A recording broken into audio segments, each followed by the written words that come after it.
Hello there, everybody, and we're back. We're back for a second try. It's the sequel to the first one.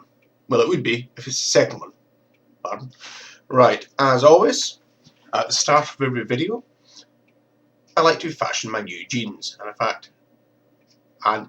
fact, wonder if I should start this all over again. And I am wearing a completely different outfit this time.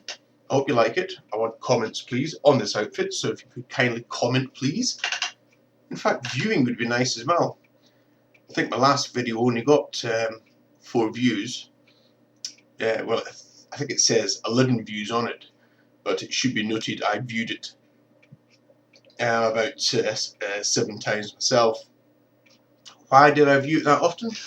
Well, I wanted basically to see what it was like and try and pick up in some areas I could maybe improve on. In other words, improve in all of it.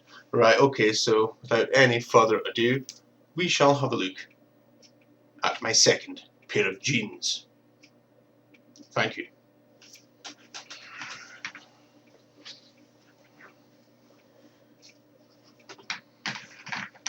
Right, we'll just wheel it over there.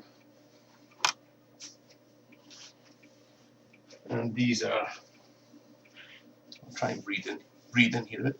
These are basically jeans that keep on falling down.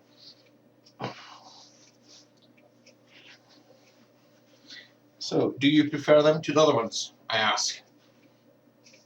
Are they me? Answers on a postcard, please. Or answers below, you know, comments, that type of thing.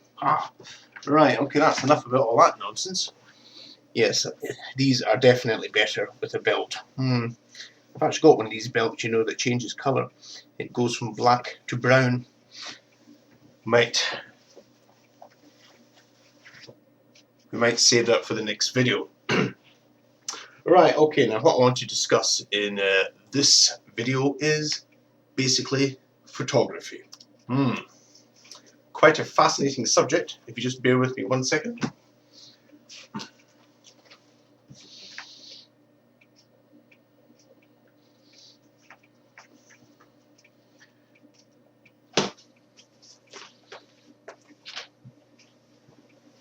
I do apologise for that pause. Right, okay. Now, if you look at this camera here, as little as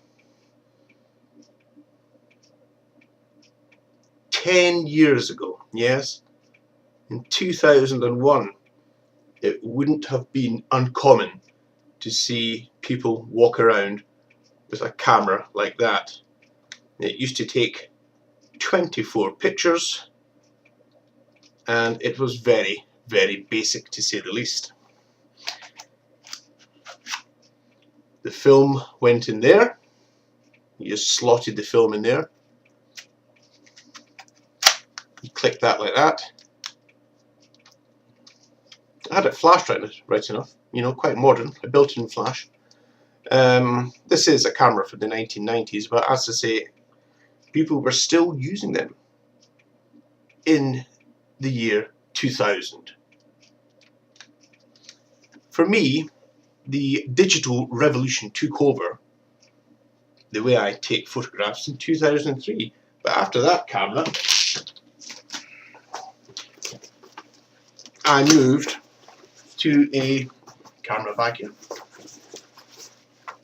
I moved to a 35mm camera,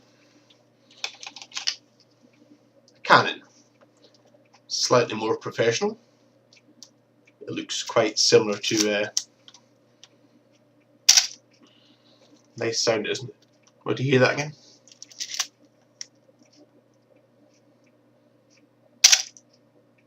You've been snapped, I tell you. I love this sound so much I'm going to have to click it again. There we go.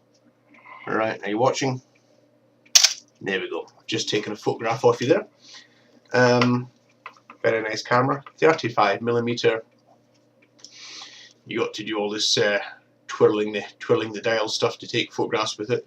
But it is still a good camera, you know.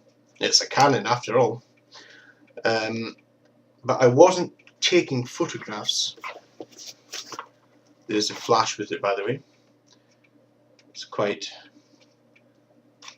professional with the old flash in it there.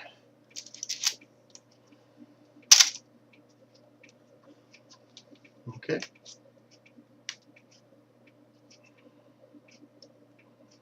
Right, okay, there's no battery in the flash, so I can't flash here. You'll probably be quite glad, because there's nothing worse than a great big flash coming on your screen, is it? Right, okay, that's enough clicking around with that, but that was a camera I was using personally 2002 and the early part of 2003. This was when I was a young fellow. I think it was only in my early 90s back then.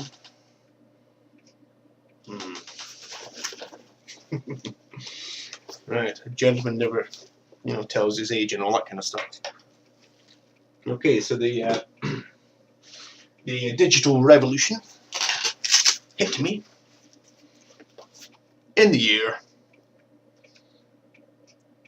2003. In fact, the camera that I had in 2003 wasn't this one. I got this one in 2004. Okay.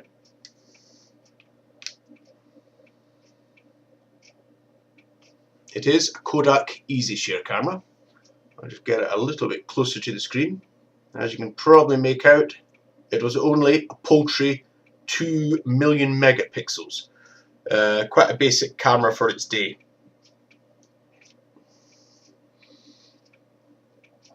The one I had before that wasn't even as good as a 2 million megapixels. If we get it a bit closer, you can see the exact make and all the rest of it there. Still works as a camera, although it's currently needing a new battery in it.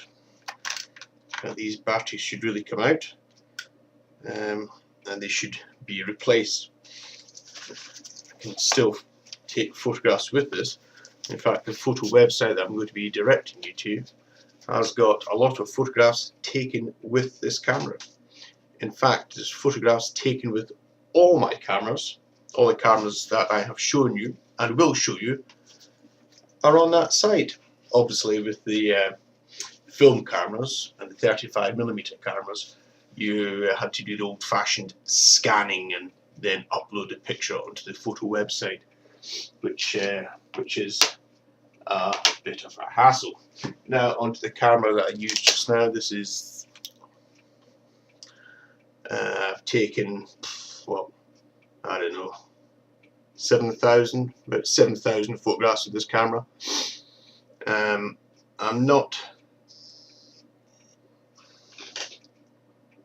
not going to flash it there, because I know it is annoying when a big flash comes on. So, but it certainly does flash 8 million megapixels this time. Get down and booyah! 8 million megapixels there for the Vivitar. It rattles off a good picture, I can tell you. Okay. Oh, I can see myself there. Right, okay. It shows you the back of the camera there. Quite a lot of functions in this camera there, and it does take a very nice picture indeedy. That's my current camera, and that shows you the cameras I have used, well, over the last, let's say, 15 years or so. So that is what it's all about. And of course, back in these days, if you wanted to see somebody's photographs, going back, let's say, 10 years ago, I know people did have computers 10 years ago, but let's face it, the internet didn't really take off until after 2000, because it's like everything else that's brand new. It takes about 5 years before people say, oh, wait a minute, I want to try that. And I'm certainly not going to show you all my old family photographs, that's for sure. I will just bore you silly, and photographs are coming out of here, which is a little bit annoying.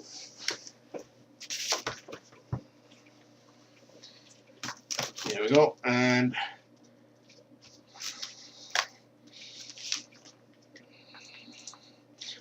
that is basically how we used to.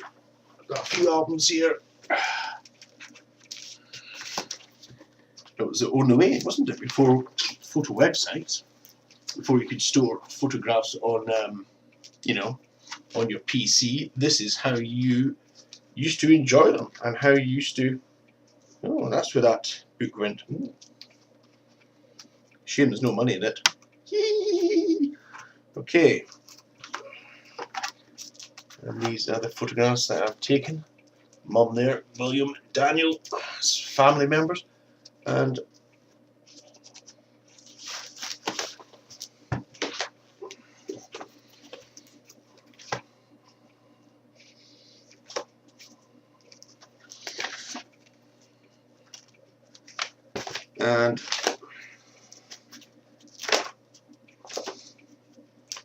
I've got a terrible habit, you know, of taking photographs out of albums and not putting them back in again.